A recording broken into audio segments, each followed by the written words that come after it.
When I started Microsoft, I didn't think of it as all that risky. I mean, I was so excited about what we were doing. It's true I could have gone bankrupt, but I had a set of skills that were highly employable. And in fact, my parents were still willing to let me go back to Harvard and finish my education if I wanted to. And so then I got this incredibly conservative approach that I wanted to have enough money in the bank to pay a year's worth of payroll, even if we didn't get any payments coming in.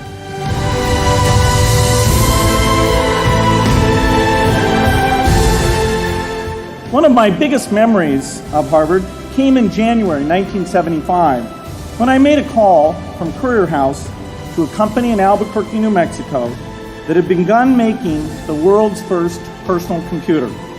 I offered to sell them software.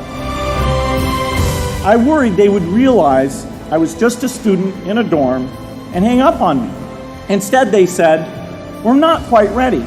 Come see us in a month," which was a good thing because we hadn't written the software yet.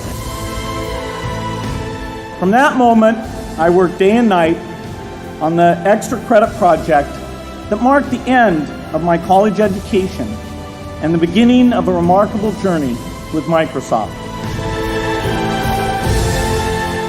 If you're going to start a company, it takes so much energy that it better overcome your feeling of risk.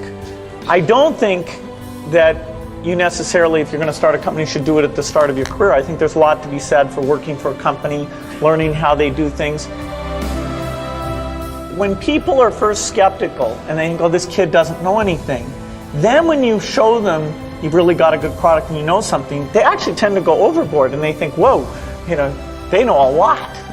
Let's really do an incredible amount with these people." So our youth, at least in this country, was a huge asset for us once we reached a certain threshold. Those problems that come with starting a firm, you better think of those as part of the pleasure, part of the challenge that is part of the excitement.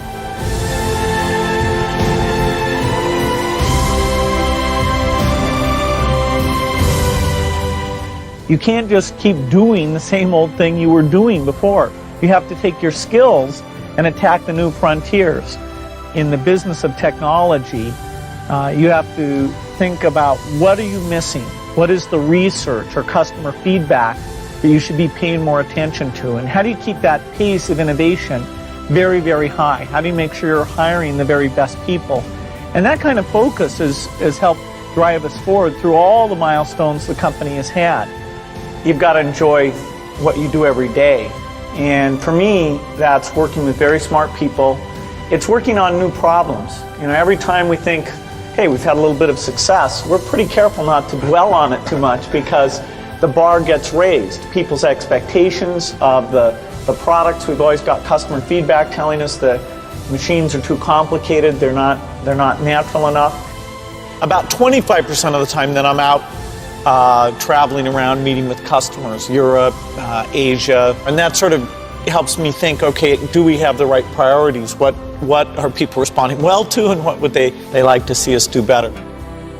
The competition, the breakthroughs, the research, but the computer industry, in particular software, I think is the most exciting, and I think I have the best job in that business. You all have a chance to innovate. As you're thinking about your innovation, of course, you should go after any market that you think is interested in it. But a little bit, if you can also think, okay, does this innovation apply to those most in need? What are you going to do to make it cheap enough, simple enough? Figure out how to get it so it really, if possible, can extend out to the poorest. I wish I had learned more about that at a young age. And so you have an opportunity to do that.